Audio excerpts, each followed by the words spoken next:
It's episode 1026, and it's the Relevant Podcast. Here in Orlando, I'm your host, Cameron Strang, and joining me from Loverland, Virginia, is Jesse Carey. Hello, hello. From Nashville, Tennessee, artist, producer, and mogul, Derek Miner. What up?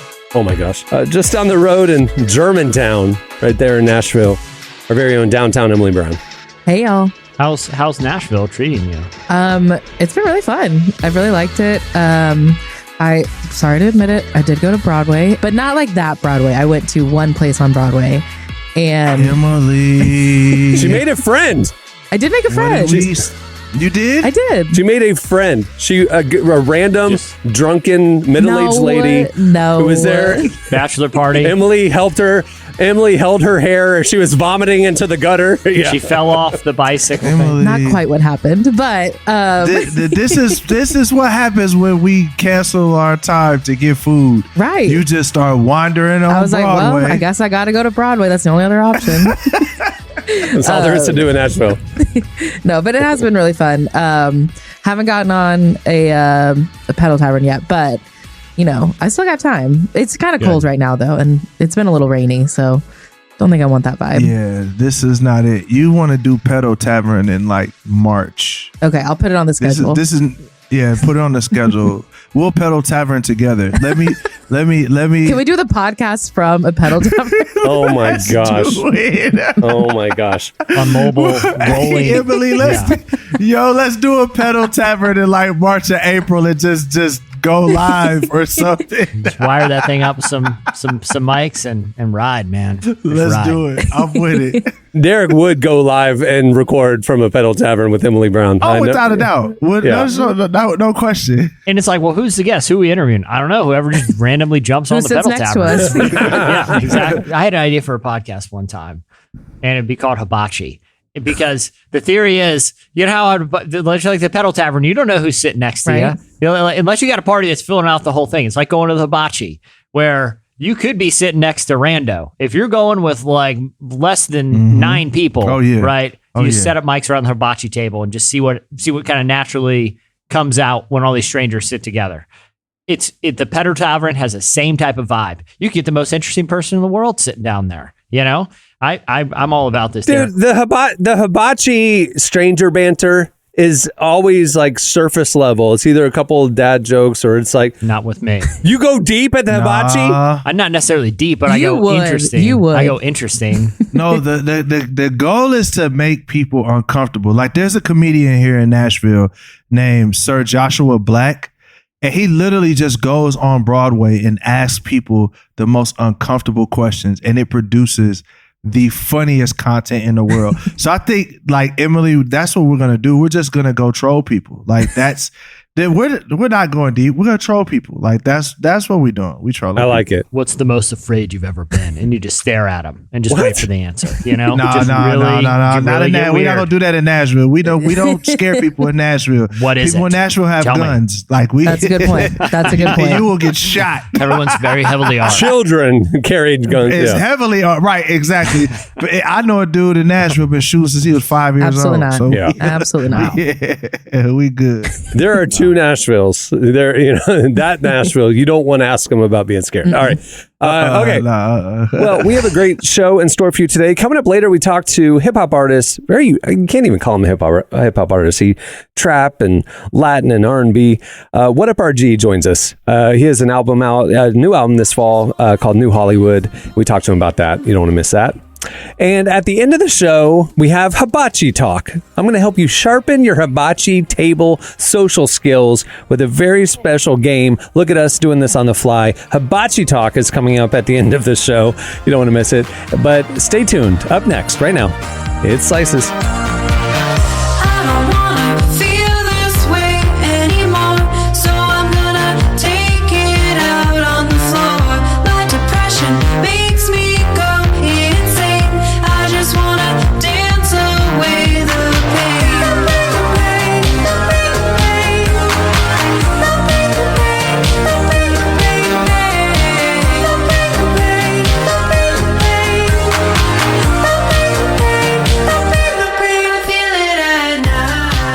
You're listening to number 1 pop star. The song is Dance Away the Pain.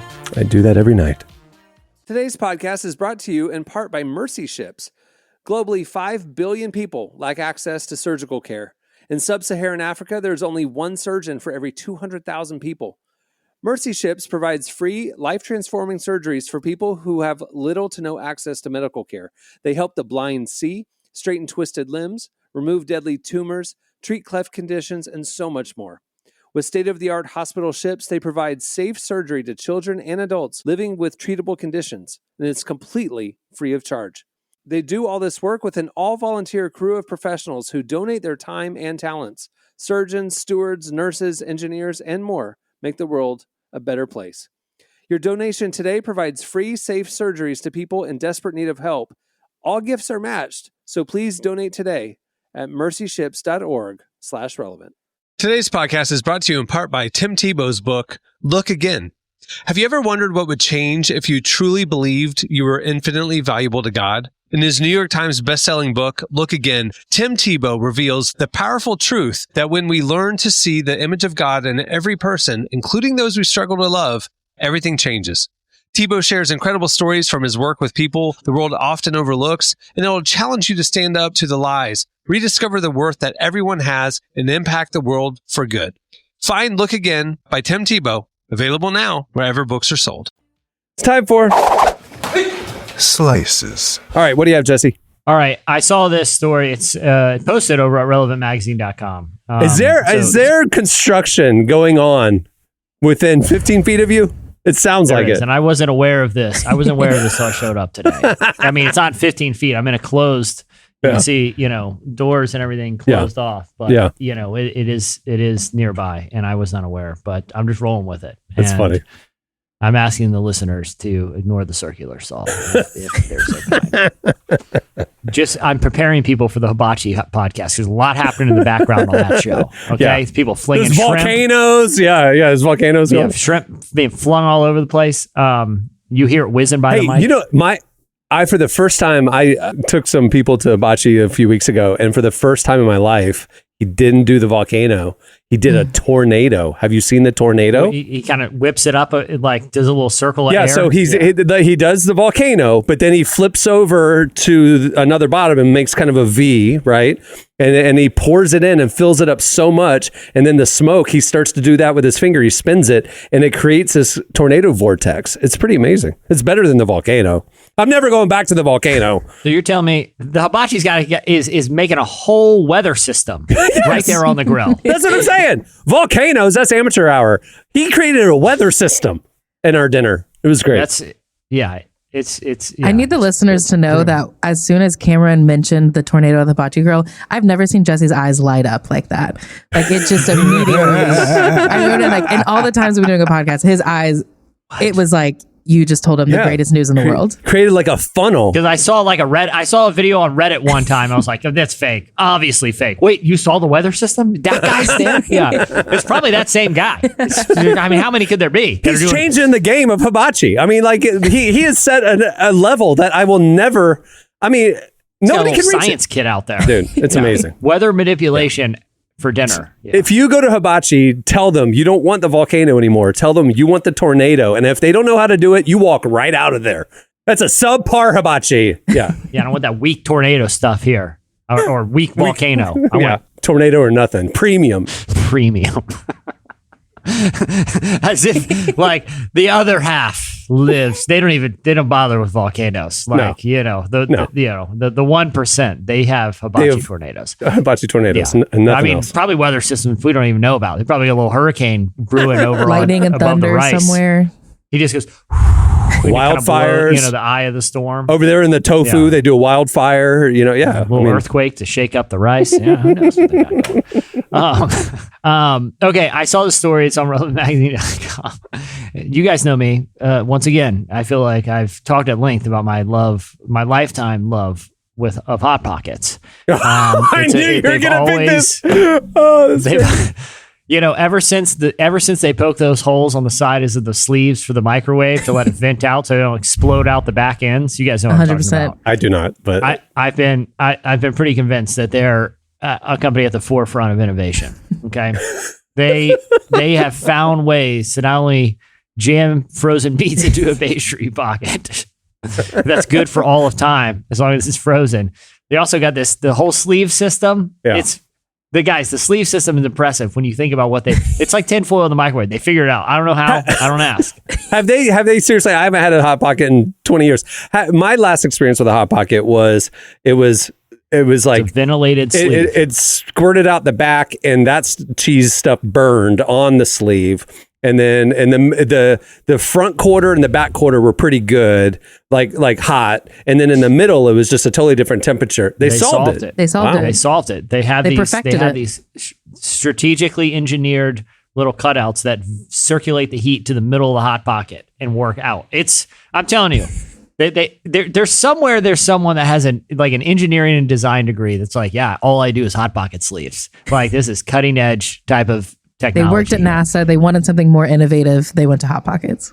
Yeah. Next stop, Domino's. Those guys are always I'm always seeing commercials for, they're going to have robots delivering their pizzas soon. The foodie in me is appalled at this where we're at right now. Like, I am just appalled. What is offensive to you about this, Derek? Bruh. The whole thing. Why are we talking about Hot Pockets, bro? I just need to understand. Bro, I have not had a Hot Pocket since I was a kid. I've not had a Hot Pocket in a long time. Well, that explains a lot. You know what I'm realizing as we're talking about this? The most innovative food companies are the worst food because it's interesting take. You talked about Domino's. They have robots and stuff. But think about this. I just saw this week that Denny's has your food delivered by a robot now. They have like robots roaming the restaurant with your plates on them, and it comes up to your table, and you just take your plates off, and then the robot goes. I think that might be to minimize fights at Denny's, because the Denny's waiters. No, I think it's because they not making no money because don't nobody go there, so they had to get rid of some waitresses, and they bought a robot. Either way, there's someone who works for Denny's who makes robots. That's what I'm saying. Just think about that. That's what I'm saying. They're investing in R&D of tech. All these companies is like hiring the brightest minds in science. They need to invest in better pancake batter or a local sausage. Or like cheese that's not crusty. Like, you want a farm to table Denny's experience? You want locally sourced eggs and stuff at Denny's? Sure. Okay. Why should our food be packed from all across the country? Like, why can't, if I have my Denny's in Nashville, is not getting its ingredients from Nashville? That's the problem. I mean, consistency and stuff, but all right. I like to think that if you went to the Disney headquarters, which in my mind is a skyscraper at Lower Manhattan, there is a floor there that is like that floor in The Dark Knight where Morgan Freeman takes Batman down there and he shows him all the cool R&D, like cars coming out of the floor, like DARPA guns and stuff. And like, at the Denny's headquarters, it's just a bunch of engineers working on the most insane robots you've ever seen, solely to put syrup on pre-made pancakes and waffles. I love that's actually happening. And all the best like app developers that got laid off this year, they're being hired up by Domino's and Hot Pockets and Yeah.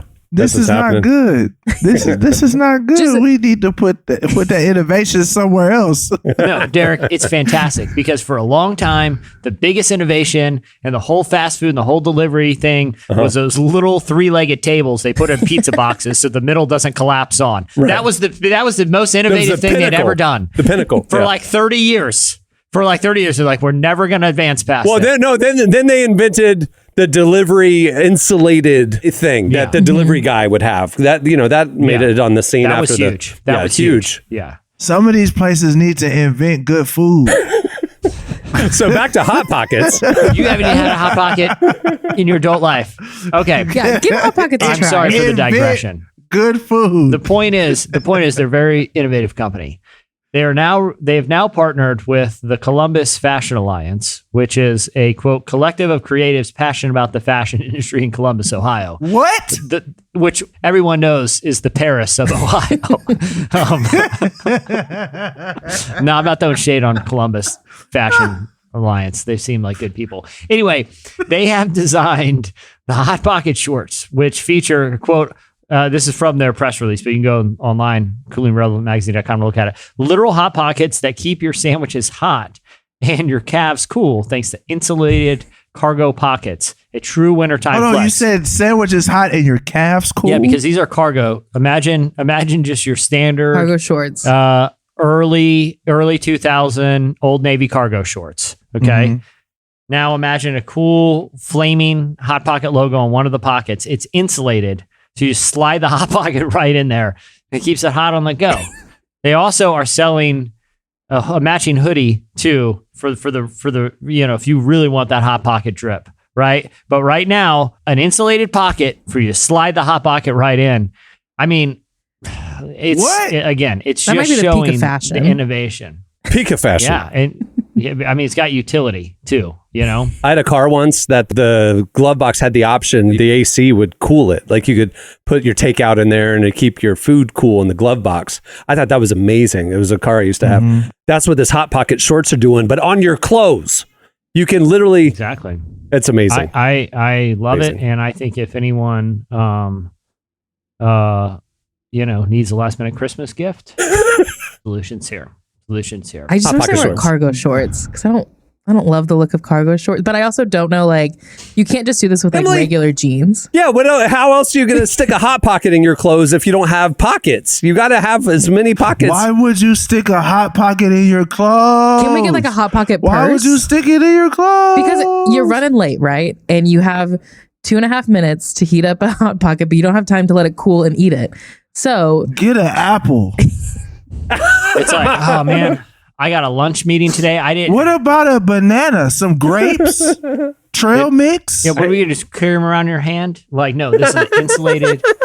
This is an insulated strategic pocket. And look, we're all out there playing checkers. Hotbox been playing chess for years. Okay. it did make me think of that scene in Napoleon Dynamite when he puts the tater tots in his pocket. Tots. He would have pocket really tots. benefited from an insulated cargo short for his tots. Yeah. No, he wouldn't have. Derek, some of us are busy. We're on the go. And I don't have time to sit and eat. I need to walk briskly with the convenience of khaki cargo shorts.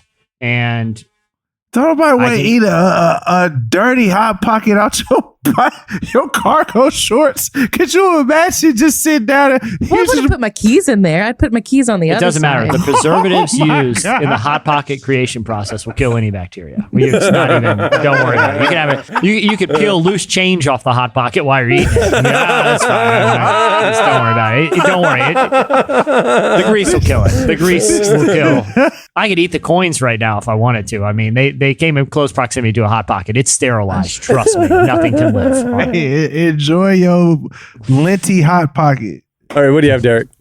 Boston just voted to lower the legal voting age from 18 to 16. So let's see, they're the first major city to do so.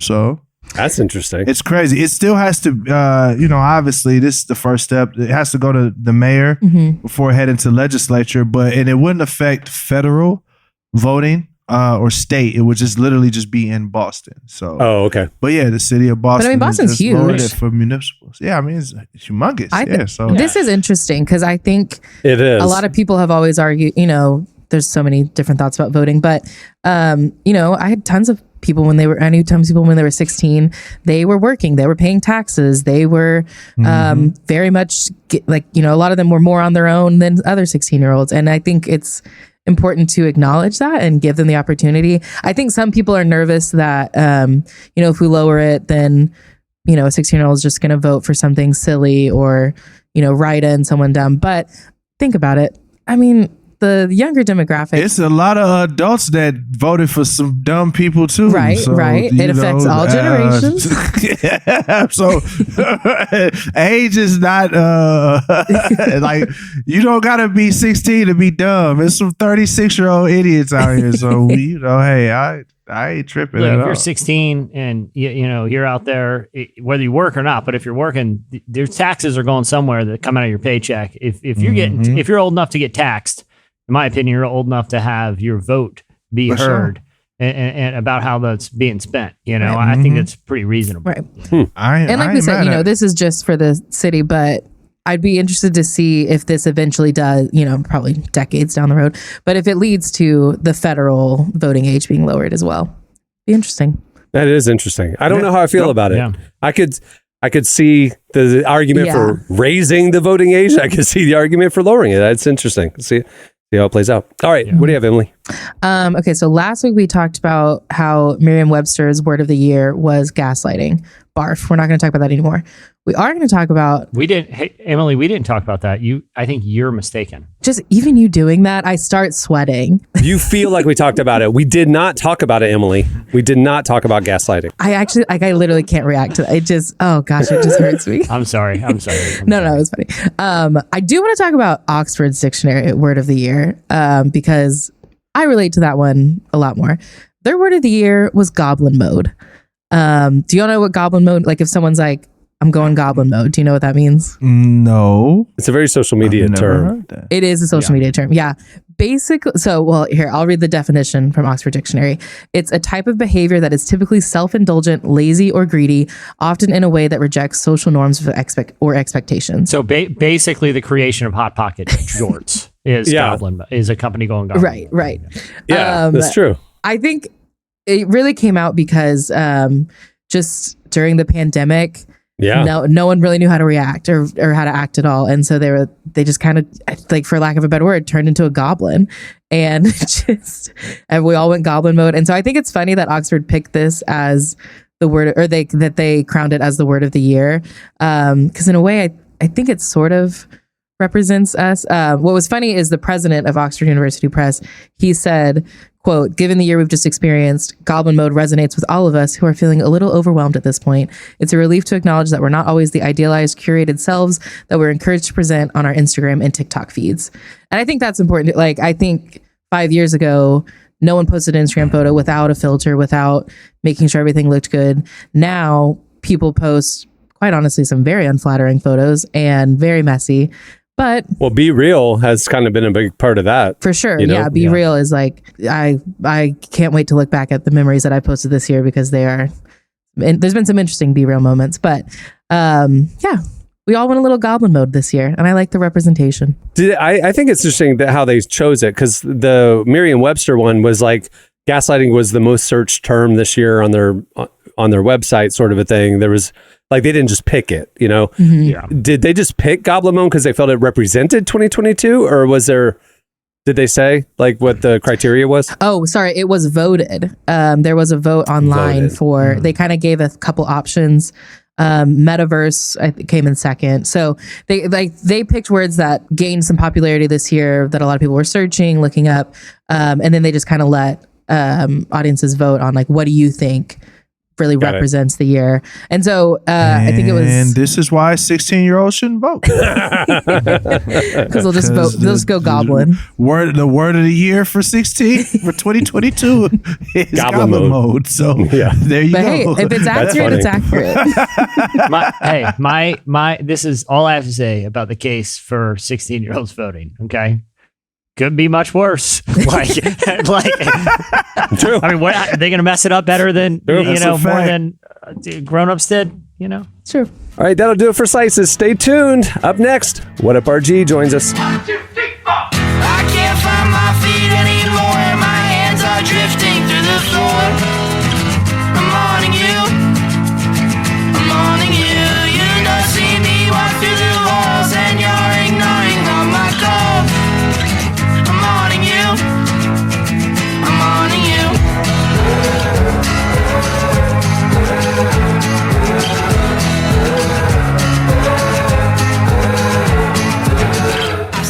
You're listening to Hey Nothing. The song is I Haunt Your Dreams. Great song. Today's podcast is brought to you in part by John Mark Comer's book, Garden City, a book that speaks to the tension we all feel between work, rest, and purpose. The New York Times best-selling author John Mark Comer takes us to the scriptures to identify what it really means to be human and flips the script on the idea that who you are matters, not what you do.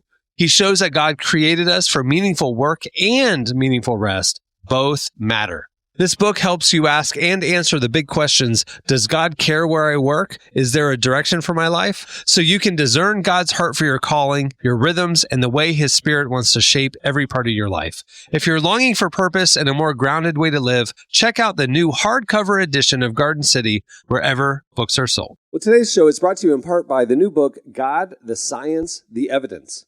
We talk a lot about faith, but how often do we talk about science in the same breath?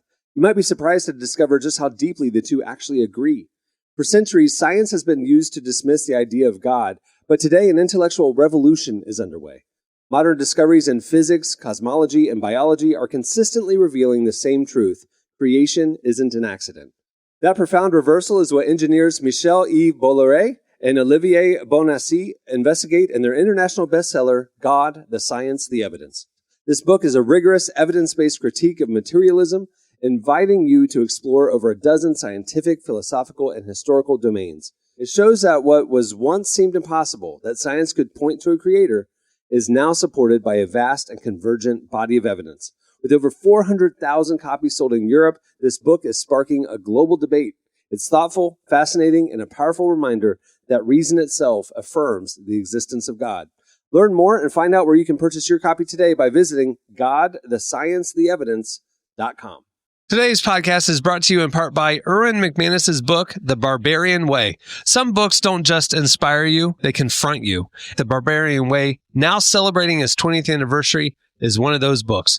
If you felt the pull of God towards something deeper and wilder than the safe, predictable version of faith that we settle for, McManus reminds us that following Jesus was never meant to be tame. It's meant to awaken courage, passion, and purpose God placed inside us. He draws from the wild stories of Abel, Noah, Moses, Rahab, and others to remind us that following God wasn't meant to be tame. Safe faith isn't working. Step into the story God is writing for you. Choose passion, choose boldness, choose the Barbarian Way. Available now wherever books are sold. Well, our guest today is WHATUPRG. He's a hip-hop artist who uses a unique blend of trap, rap, R&B, and Latin rhythms, and his lyrics are often introspective and thought-provoking. He's been making music since he was a teenager. He's released several mixtapes and albums over the years. His newest album is called New Hollywood, and to tell us a little bit more about it, here's our conversation with WHATUPRG. For me to get back on the grind again. Let me tell you about the demons I've been battling. Couldn't go back to the struggle, man, I had to win. Tell the devil back on. You have a very interesting story, and I would actually love for you to share some of your story and your background for people that maybe don't know your upbringing, however much you feel comfortable sharing. I'm a Mexican, first generation Mexican American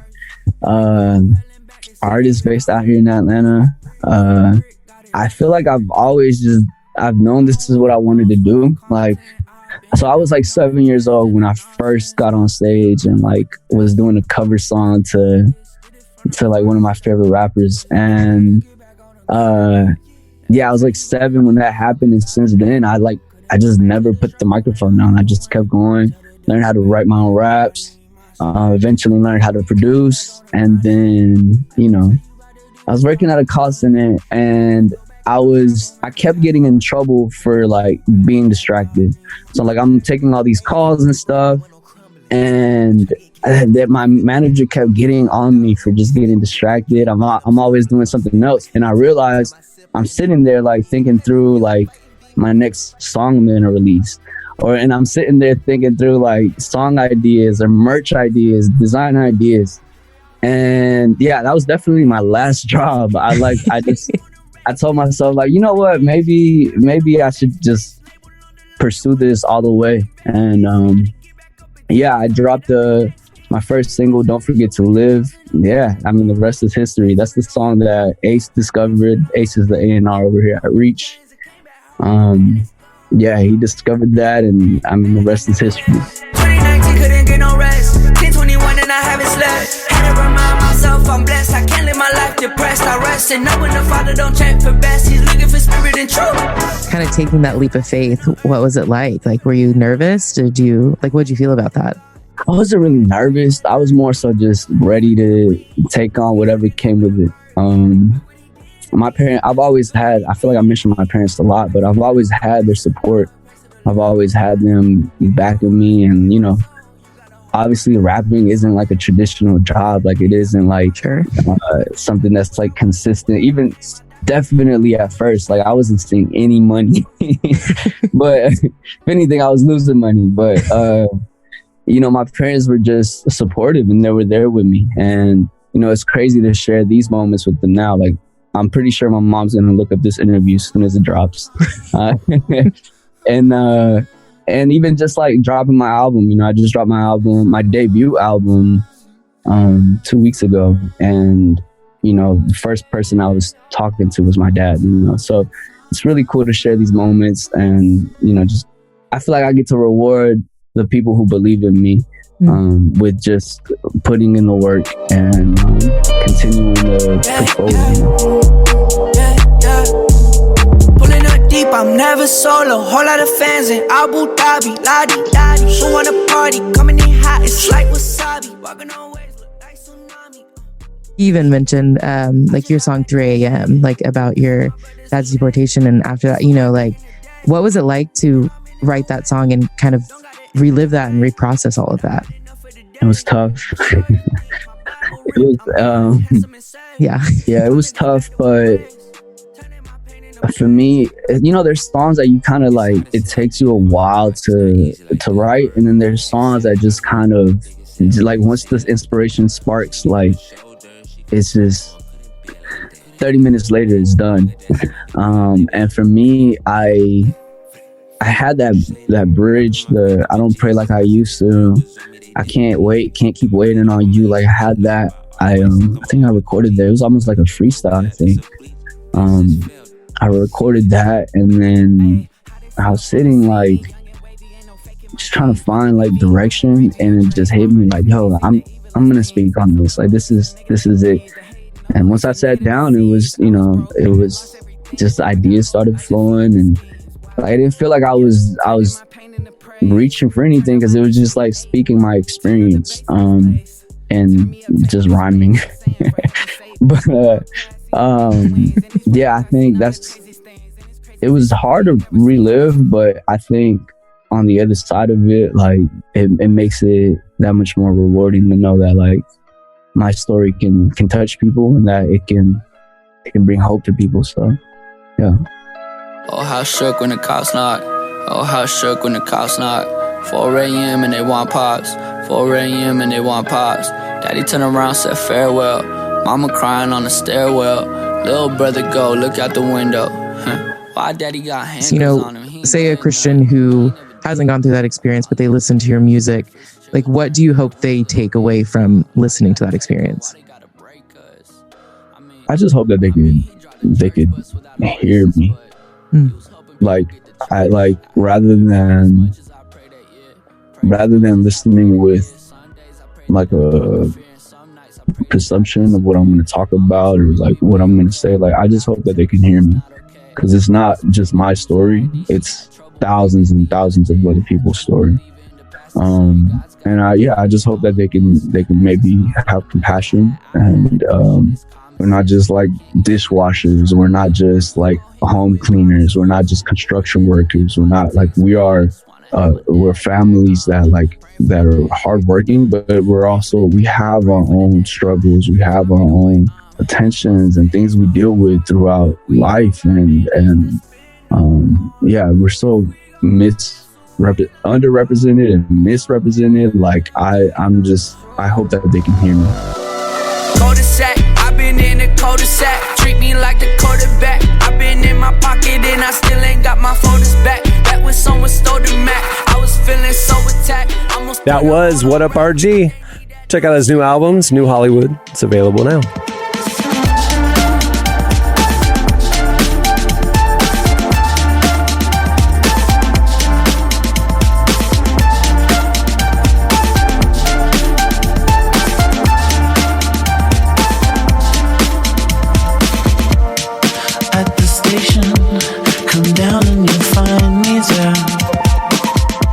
You're listening to Metronomy and Hakberna. The song is Right on Time. Well, earlier in the show, we were talking hibachis and Jesse's desire to start a podcast sitting around a hibachi with a bunch of strangers. And we thought, we want to help you all, dear listener, with your hibachi socialness, I guess. Yeah. So in this segment, we're doing Hibachi Talk. Hibachi Talk. We're going to pose some questions to you guys, which are sample questions that you can use in your daily life next time you're at a hibachi and you want to make small talk with the strangers around you. Hibachi Talk. All right? I love it. So here we go. You can use this question and you guys can answer. What secret superpower would you like to have? That's actually not a bad icebreaker for a person at a hibachi table. What secret superpower would you like to have? It has to be secret, right? Like secret. Like Judah Smith playing the saxophone on Lana Del Rey's album that we talked about in last episode. Secret skill that he has. Your secret superpower. Yeah. Well, it takes flying out because flying's the default, but it's very hard to be conspicuous while you're flying, right? Like cat's out of the bag right away. I mean, interesting. I mean, honestly, it's got to be mind reading, right? I mean, wouldn't that be the ultimate That's what mine superpower? is. Yeah, that's what I was thinking. But didn't Mel Gibson have that movie where he could hear women's thoughts and it like ruined his life? I just don't think he handled his power well. Okay. I'd like to, I don't know if I'm allowed to put qualifiers on my superpower. I want to be able to choose when I mind read. Like, I don't want to just be like overwhelmed with everyone's thoughts. I want to be able to you want to be able to control it. I want to be able to single someone out and be like, what are you thinking right now? And I think that might be better. I don't know if you're allowed to control I don't know how superpowers work. You're supposed to be able to control it. You need to go to Professor X, be an X-Man, so he could teach you how to control X-woman. it. Yeah, for sure. Derek, I feel like you're pretty dialed in to the spectrum of superpowers. You're a consumer of a lot of superhero content. What would your secret superpower be, knowing that you have, like I said, probably the most knowledge of these type of powers out of anyone here? I think I'm going to go the Batman route and say my superpower is that I'm rich. But it's got to be secret. It's got to be secret. Right. So I mean, you can't tell anybody. It's all underground. Yeah. That would be my secret power. It's just like, hey, Batman, look, whatever superpower you have, Batman has enough money to neutralize it. Yeah. So I think that would be my superpower is that I'm just ridiculously loaded. All right, here's another Hibachi Talk option. You're sitting down. Hey, nice to meet you. Mm-hmm. It's like, hey, I think he might do the tornado tonight, Oof. Like, get ready. So a little small talk. What lie do you keep telling yourself? What lie do you keep telling yourself? Wow, this is getting personal and deep. Well, this is the one. No, this is maybe this is Pedal Tavern Talk. Yes, this is what I want to hear drunken people on Broadway talk about. What lie do you keep telling I do convince because I'm obviously from this episode you can tell I'm a junk food aficionado. I always tell myself, well, look, if you break down what's in this burrito, it's actually pretty healthy, right? Even though I'm eating it from like that's Taco good. Bell. Like that's in my mind, I will lie to it. It's only beans. Beans can't be that bad. They're a vegetable, I think. Meat or meat-like protein. Yeah. But either way, I constantly tell myself that lie. But in my mind, there's a couple hibachi table stereotypes. One of them is like the business guy that just got off work and it was a long day, but he's got like the rolled down necktie and he's kind of sweaty and he's got his dress shirt sleeves rolled up. You don't ask that question. This is not a question you ask that guy or it's going to get heavy real quick. Yeah. You go ask the little kid with the family, Yeah. What about you guys? What lie do you tell yourself? I'm going to the gym. That's good. Emily. I feel like I feel like it's gonna sound sadder than I mean it to, but it's really not. I feel like I tell myself I'm a lot cooler than I actually am. Emily, you're very cool. Let's I squash don't that know. right now. I mean, again, I think I'm cool. I think there might be other people out there that have strong arguments against that, and that's fine. For the next 40 minutes, the entire hibachi table is telling you all the wonderful things about yourself and how great you was my are. plan all along. Yep, there you go. That's brilliant hibachi talk. Hi, nice to meet you. Nice to meet you. I heard the white sauce is great here. Hey, by the way, what movie always makes you sad or even cry? What movie always makes you sad or even cry? I don't have one. I always cry in Little Women, the one that just came out in 2019. I've seen it like 7 or 8 times. Because they're so tiny. And They're just so tiny. It's tough for them to climb up into chairs and stuff. No, it's because I love them so much that they're like, I'm like the fifth sister in my mind. And I just care about them so much. So is that movie or book actually about little people? No. Oh, okay. I was like, yo, what kind of what in the world? Their life is so hard, Derek. Derek, she cries because their life is so hard because the doorknob is up too tall. They can't quite reach it. You know, like it's I such a honestly could struggle. not catch the sarcasm. I was like, I didn't know what was going on. I've never seen it, never read the book. It don't come across my timeline. Nothing happens. So. No. It's about young women, like little women. Well, it's a family of 4 sisters, and just kind of like their life growing up in like the late 1800s. New England. I'm definitely not watching. It's a very white movie, I'll be honest, but it is. The last thing I want to do is learn about white women in the 1800s. Okay, but it's like a really, but this is like a really good one. I just want to clarify, like, I bet it's great, but I ain't watching it. Fair enough. I bet it's great. I'm sure it's phenomenal. Yeah. I'm not watching it though. No, there you go. It's not my target. I'm not the target audience. I can tell you that now. Now, if you said those women had, one of them had lasers shooting out their eyes, one of them was invincible, the other one could read minds, and one other one could fly. Now you got my attention. I'm watching. You got my attention. It's in the 1800s You got too. my attention. In the 1800s? Oh yeah. Oof. You got my attention. The whole twist Marvel, of the genre. Where you at? DC?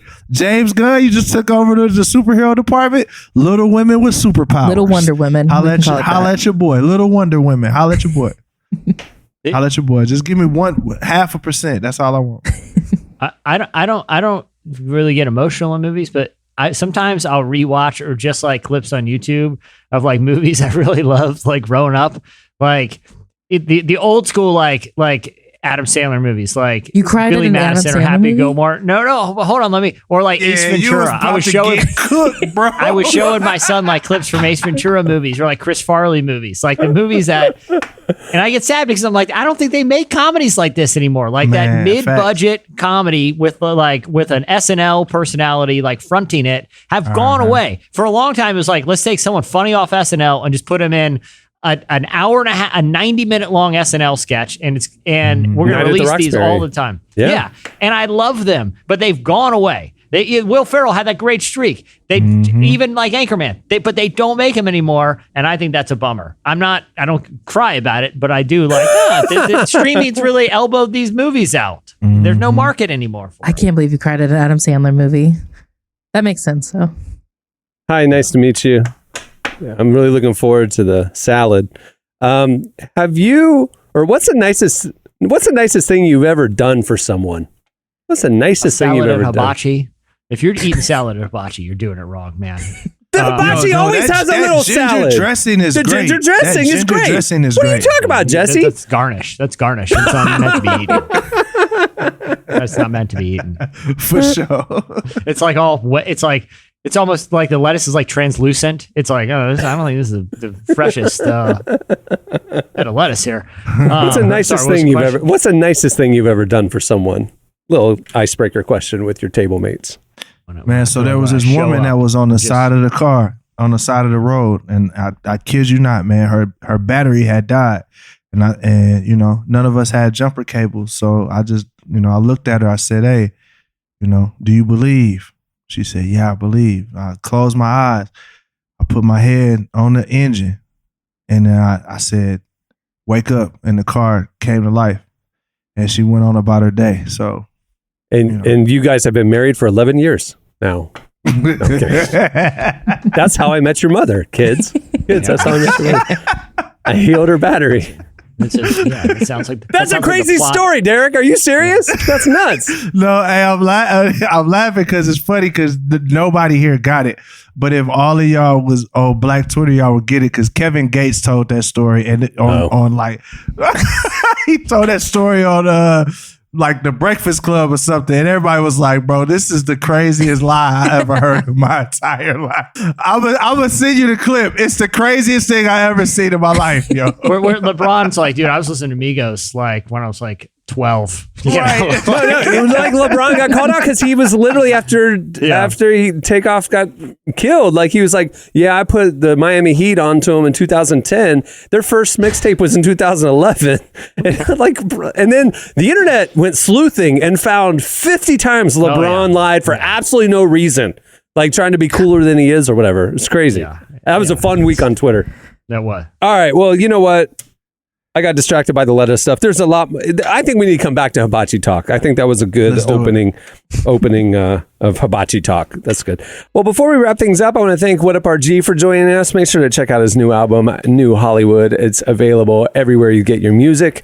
Also, it's the Christmas season. Speaking of music, go over to Spotify. Check out the Very Relevant Christmas sound playlist.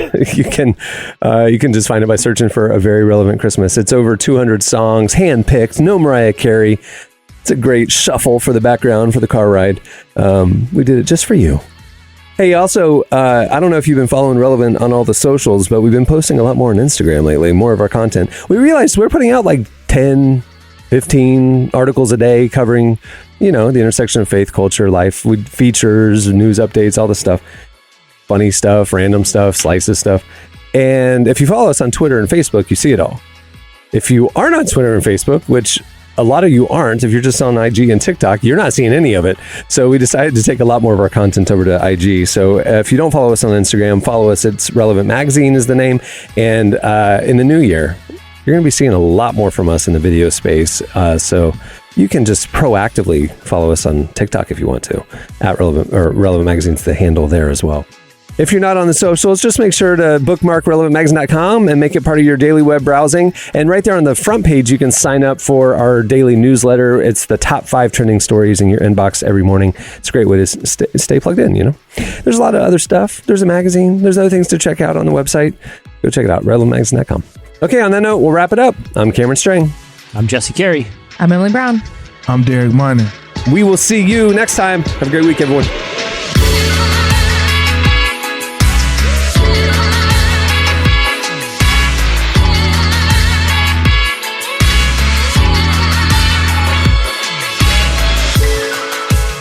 For listening to the Relevant Podcast. Check out our features, interviews, and news updates every day at relevantmagazine.com. And make sure to follow Relevant on Facebook, Twitter, and Instagram for the latest. For more great podcasts, browse the shows on the Relevant Podcast Network, which you can find at our site. And while you're there, don't miss the all-new era of Relevant Magazine. A new issue releases every other month at relevantmagazine.com.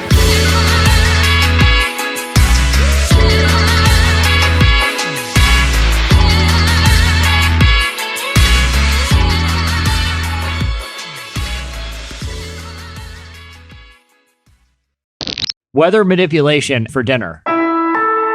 Relevant Podcast Network.